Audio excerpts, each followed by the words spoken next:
he's a legend in the context of hardcore. You know, just for like the music he's made, it has a really intense aura about it. High energy. I mean, John's a madman. Very raw, very real, very essential. Nobody does John Brannon like John Brannon.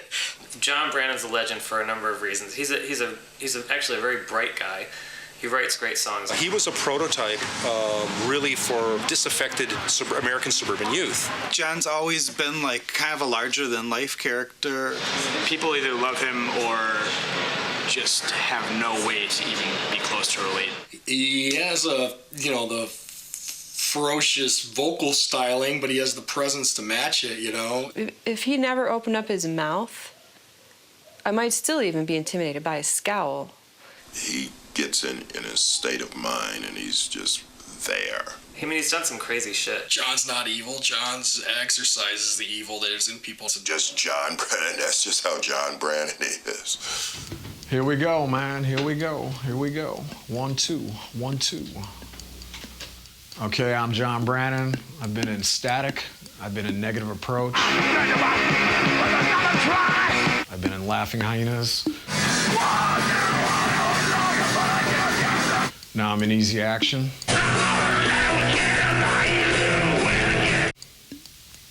That, what you're doing right there, I'm picking that up all over the place. Really? Yeah. Oh, it's like... I'm nervous, man. This is like too high Nervous? tech. For what? You're amongst... No, I'm straight. I'm straight, dude. Want me to do that again? No. I'm thinking of something prolific to say. It ain't gonna happen. Ask me to, like, I never talk about this shit, dude. I know. What did you want to be when you grew up when you were a little kid? Oh, Being a little kid, a singer. Like 8 years old? Probably at 6.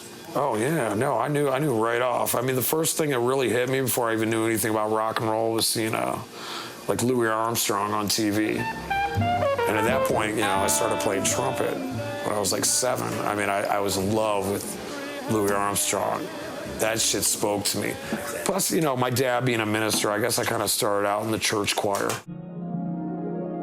Okay. But I did that for a minute till I realized that rehearsals for choir were the same time that Batman and the Monkees were on. So that was a no-go. Just living in Detroit, I kind of went on from that to I discovered Alice Cooper. Yeah. And that's what really did it for me, because at that point, I knew I wanted to be a singer. I met John Brannon a few times in high school. He was in a band, Static. It's like a rock and roll, glammy sort of band. We got thrown off the stage. We used to have a jam called Toothpaste and Pills. I would squeeze my toothpaste and stuff, and I put it all over the monitors. They'd drag me on stage. That was Static, man. Toothpaste and Pills, that song. Toothpaste and Pills, Rolling Around on the Floor, Alice Cooper. Classic. At an early age, I was still gonna fuck shit up. I mean, we're all like kids. We're still in high school. And it's kind of like, we're gonna just fuck Detroit up, man. We're just gonna fuck this shit, because everybody were pussies, man. Everybody was pussies in Detroit. I don't care. The song titles that you do, where did you get those ideas from? People I hate. I write songs about things I hate, and that's a lot of people in Detroit. We didn't like any of the bands that played there, which probably motivated us to start doing Negative Approach. All right, here we go. Negative Approach from Detroit. Okay, this one starts out with rock.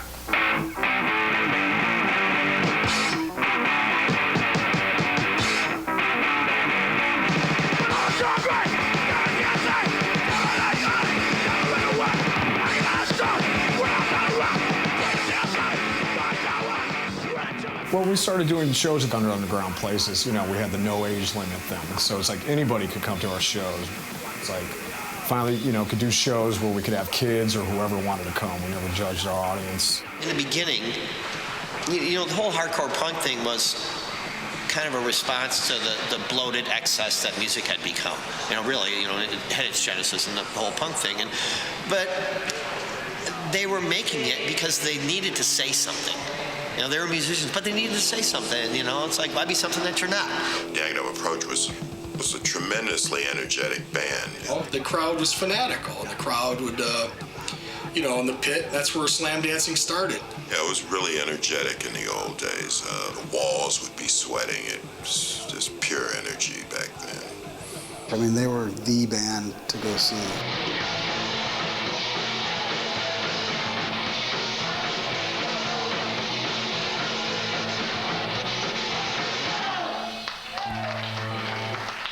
We did a lot of East Coast tours. It was really hard for us to tour, though. It's like I was just out of high school, and the guitar player just graduated, but, you know, our rhythm section was 15 and 16. So we had to sneak, you know, the band out of the house on weekends, you know. The drummer's 15. Mom, can I go spend the weekend at blah blah's house? And, you know, we go out and do our Boston, New York, Philly, you know, go play CBGBs, and then, you know, hopefully have them back Sunday night so we can get back into school.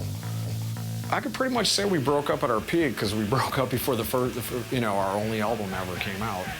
I think we kind of like, you know, became this like legend because nobody really ever saw us. I think we got more popular after we broke up when the album finally came out. Negative Approach broke up in 1984. I didn't really do much for about a year. I was living with Larissa, who was singing with L7, and her band had broken up. And we got together, and we're like, well, we're not doing much. Both our bands broke up. We should form a band. That started about 1985, and that lasted about 13 years. We just got a couple guys together who'd never been in bands before, and that was a pretty crazy ride. We jammed every fucking night in the basement, and we're like, we all lived together. It was like the Monkees, man. The house on Plateau is like a 1920s, 1930s farmhouse, and it was just a shithole. Well, at that point, when the band started, nobody really knew how to play an instrument. I'd been in a band before, you know, I was a singer. But everybody that joined the band was never in a band before, and they just kind of like learned how to play as we went along. And it was like, we were like, fuck this shit. We're just gonna write all these fucking songs, which we did. And we were like totally prolific. And we had a record company, Touch and Go. Corey Rusk was, you know, obviously the owner of Touch and Go Records. And he had put out John's stuff with Negative Approach, and there was the Necro stuff, which he was a part of the band, and lots of other bands. We sent him an original demo, they hated it. And he actually came to Ann Arbor and recorded another demo. He's like, well, you guys just don't have it together yet. And we were like just starting out, we didn't have it together. So we decided that we were gonna go with this label called Adult Contemporary out of Washington, D.C. And we recorded in Detroit at a, you know, some small studio on the east side, which name escapes me. We just made a new demo, and he played it for Corey. He's like, this is not the same band. He's like, this shit's good. At that point, we got a record deal. This was the original merry-go-round. We recorded the stuff for Corey, for Touch and Go, with Butch Vig in Madison, Wisconsin. And Butch had been recording a bunch of Touch and Go stuff at that point. He was still relatively unknown as far as a recording artist. It was long before, you know, Nirvana was recording with him. No, you know what? They were scared, but they took a chance. And they're like, we know you guys are fucked up, but this shit sounds good. There was a point, we had the first album out, and we're like, we can't even get gigs, man. You know, it's like, we're trying to like get gigs and stuff. By the time we got to the second album, everybody like learned to play a little more, and they developed their own style, which is really cool.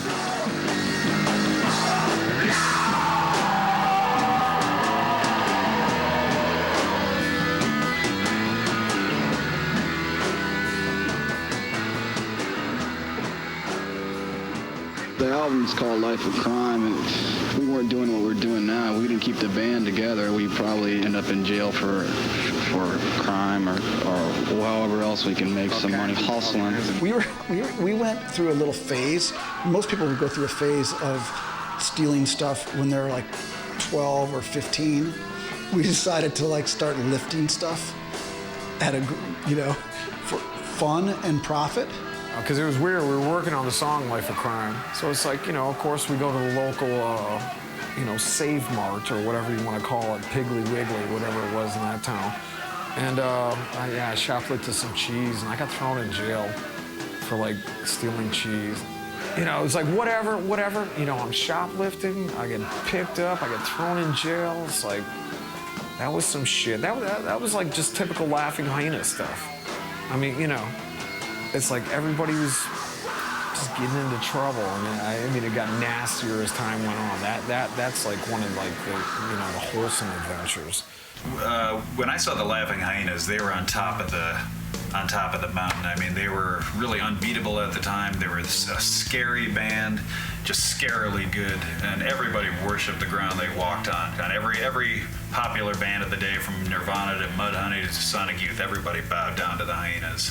When we played with Sonic Youth on tour, well, we did, I think that was Life of Crime, but we had done other shows with them in Detroit and in New York, I think, aside from before Life of Crime came out.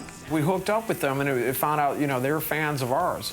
You know, they knew about NA. You know, they had the L7 single, and they were like, wow, you know. So we kind of formed a friendship with them, and they were really cool. They were like, you know, like totally cool, and like probably like the biggest indie thing going on at that point. You know. Is there a real kinship for you guys with bands like the Butthole Surfers, Killdozer, and say Sonic Youth? You know, underground bands like us, we've done shows with, and we hang out with some of those bands and get along really well with some of those bands.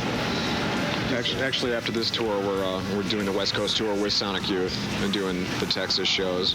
LA. Yeah, we're doing a single with Sonic Youth too. We're gonna do Sub Pop's gonna put it out. It's gonna be like an Alice Cooper tribute. We did the Daydream Nation tour with them, which, you know, they kind of introduced us to like proper touring. You know, that was like, you know, an organized tour. They really like took us around America. I'm glad we have this outlet, because I'd hate to think what we'd be doing if we weren't playing music. I don't know. I don't know. You don't seem like particularly evil people, though. You don't know us very well. I think the Laughing Hyenas were destined for greatness. Urge Overkill and Nirvana and Husker Du, and like all these people, you know, went from the indie world into the major world, and I feel like record labels were probably afraid of them. Y'all want to fight? They heard about the Reputation. They knew they were scared of them because they look like a scary bunch of people. They're not when you get to know them, but I think the drugs probably would scare record labels away. I thought they seemed like really scary people, really deranged, and then, you know, get to know them, and it turns out they're really nice people. I mean, as everybody knows, they were pretty into drugs, so I'm sure that didn't help, but they were still making some of their greatest music. We were definitely drug-fueled band. You know, we had our run-ins with the law, in and out of jail, drugs, but somehow we managed to keep putting out records and tour around the world. Anyone that I ever talked to always had respect for Laughing Hyenas. Troubled band, yes, personally, but always had respect for the sound, for the music that they made. I played this place Jabberjaw. That was one of the times I got high. You know, some guy gave me a bunch of dope, and I was in the van, whatever. You know, hadn't got high in a while, so of course it was pretty bad. I remember walking out of the van, and we had done some shows with Hole, and I knew Eric, and he's like, "Oh, meet my girlfriend." I'm like, You know, I took about 2 steps and just threw up all over, and then, you know, turns out this chick's Drew Barrymore. So I'm like, whatever, you know. I was wondering if things might have been getting a little out of control on the excess level. The Laughing Hyenas were self-destructive as hell. John and Larissa were in a bad place at the time. I think one of the reasons that John, you know, he's had bands that have broken up and everything, and you know, I think that he sort of lacks that sort of ass-kissing mentality that you need to make it in the business. He plays by his rules. He doesn't really make too many concessions. The Laughing Hyenas never really broke up. It just got to a point there was so many like personal problems in the band. Larissa had to deal with a lot of stuff. Her folks were dying. So it was never like we sat down and we're like, you know, I quit, you know, we broke up the band. It was just pretty much, her mom got cancer and she pretty much had to go down and take care of her mom. So she was up and down to Florida all the time. And it just kind of fizzled out. A band like that is not designed to be successful. A band like that, by virtue of their sort of there's an aura of menace, there's an aura of fear, there's an aura of unpredictability, there's an aura of sort of, like I was talking about, self-destructiveness that's actually essential to it.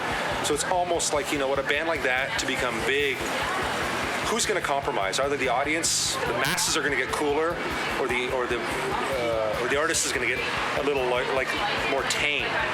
And you have no faith in the masses getting cooler. So to succeed, the artist has got to get a little more tame. And after a while, they get tame to the point of irrelevance for the people who followed them from the begin with, who are really sort of beholden to what made them so significant or distinctive. It's just hard. I mean, it's a hard formula: success and authenticity. They just, there's not a direct relationship between the two. And I think the Hyenas were victims, casualties of that, and they couldn't have translated what they were doing to a larger platform. All I can say is I survived the Laughing Hyenas. That was a rough ride. And at that point, I started jamming with Harold, and then we formed Easy Action. I don't know if he was actively trying to start a band, or if he and Harold just sort of fell into it, but it may have been that, just jamming for fun, and then out of that arose Easy Action. Easy Action's a great band, and amazing, and lyrical content is still pretty intense. That's, whatever. I'm doing gigs, Easy Action. We get out there, we can pay for our expenses. I don't come home with money. Easy Action, I go out there, do it because I love it. I don't give a fuck. I don't care about the money. I really got to say, it's at a point where, I'm a cook in a restaurant. Right. That's as glamorous as it gets. No, he is definitely legendary in that way, but isn't it ironic that you've got someone who's legendary who still has to wash dishes, or who still has to sort of toss a salad? That's the sort of thing that's sort of, for me, it's the humiliation is almost literary in some way. Classic fucking green fucking NA sticker. Was that your work? No, some kid did that. I don't know, Some kids come in here and they ever say, like, hey, you're going to see John Brannon? They freak out. They travel here. Really? People from Japan with cameras. Is that right? Yeah. You have to come out? Yeah. Got a whole bakery upstairs to make cheese, beer, ice cream. Really? It's like a complex. How long you been here? Too long. You've been here a decade? 14, 15 years. I make her nachos and her salads. I don't know that much about him outside of work other than that he sings, but... Picture, what's the best part of working with John Brannon? Oh, that's a loaded question. What's the best part? That is a loaded question. I don't know. Snarl on it, he's vocalizes all his rage and everything, but when it comes down to it, he's one of the nicest guys I've ever known. I like him. He's cool to work with, always make me laugh, always got some shit to say.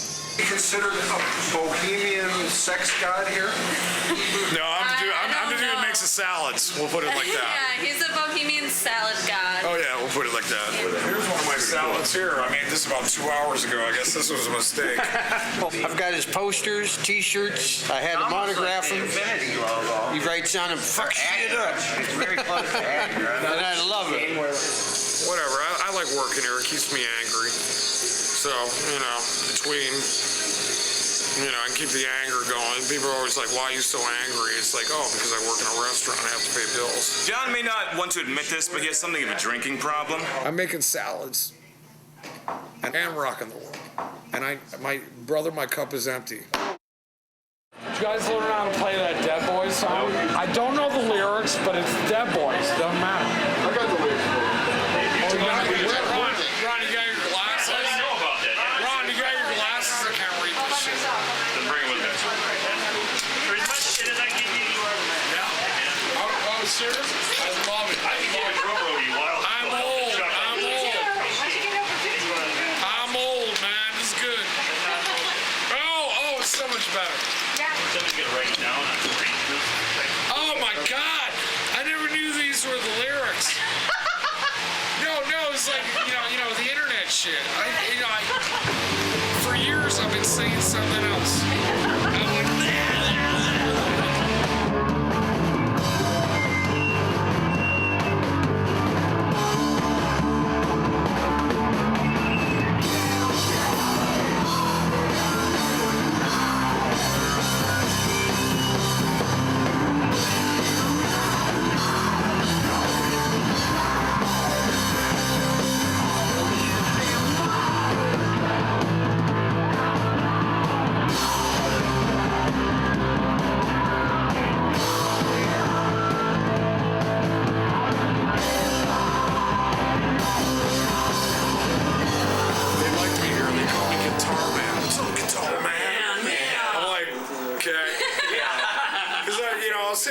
course, the little kids will come up, and I'll try to show them how to play guitar so they all dig me, because they're like, you took some time with my kid, man.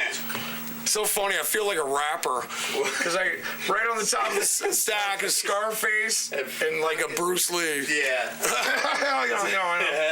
Right next to Annie. Well, that's proven it's gangster wealth too. You're a fan of that? It's a hard knocks life. Okay. Yeah. But this is my favorite gig.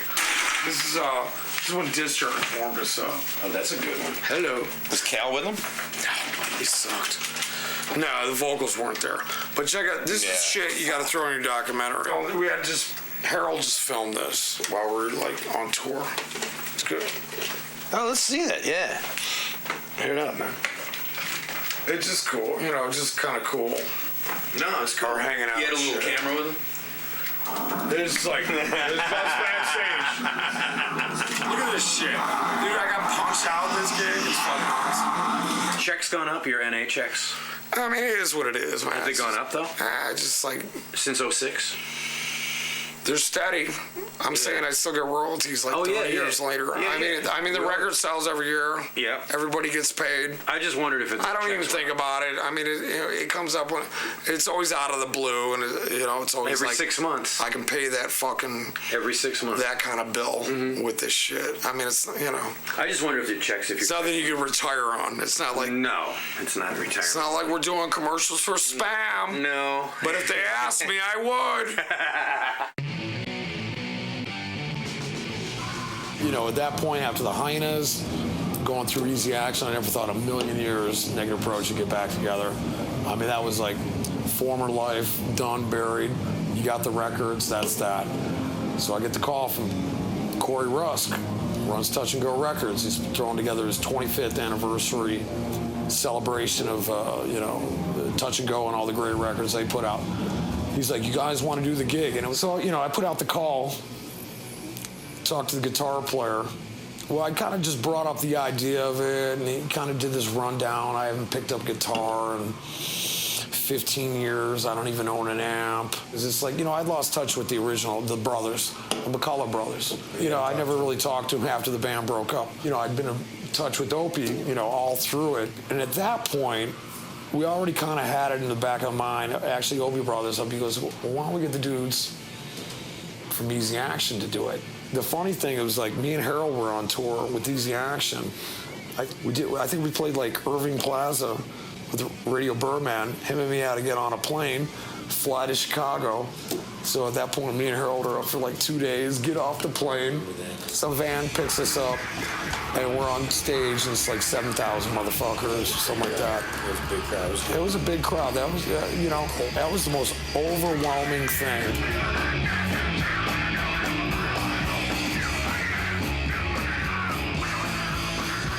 Like sometimes things like this, and it's so powerful. Can you do it? Would it be authentic?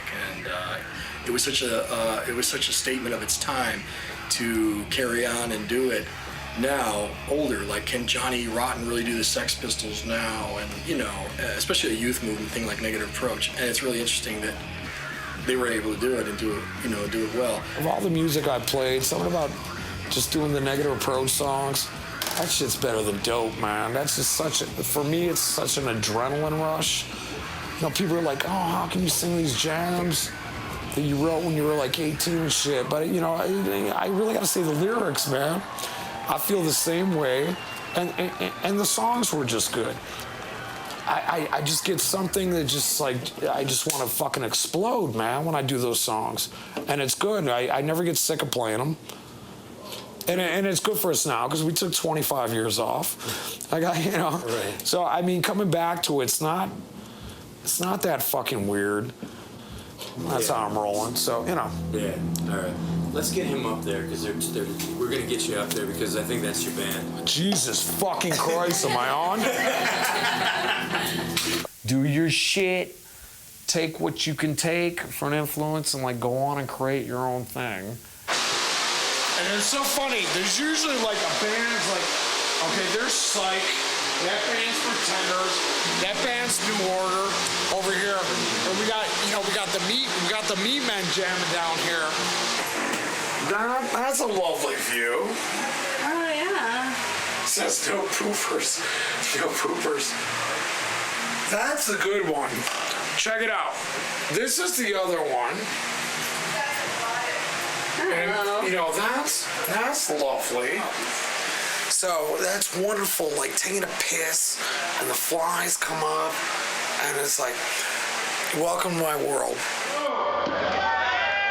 All right, we're negative approach from Detroit.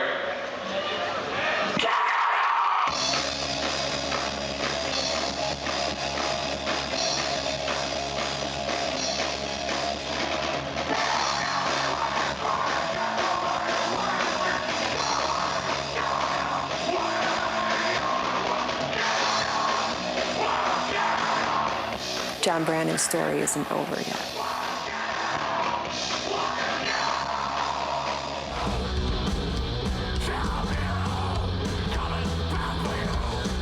He's in it.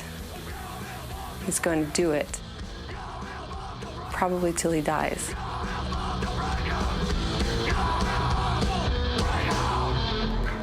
This is a dude that really wanted to fuck shit up. Do you feel you and did. accomplished it? I have, but there's more shit to be corrupted, fucked up, and violated, and I'm the one to do it. You know, I'm still going, man. It's just like, it's not over, man. I'll be fucking shit up even after I'm dead, you know. What more can you say? John Brannon. Thank you so much.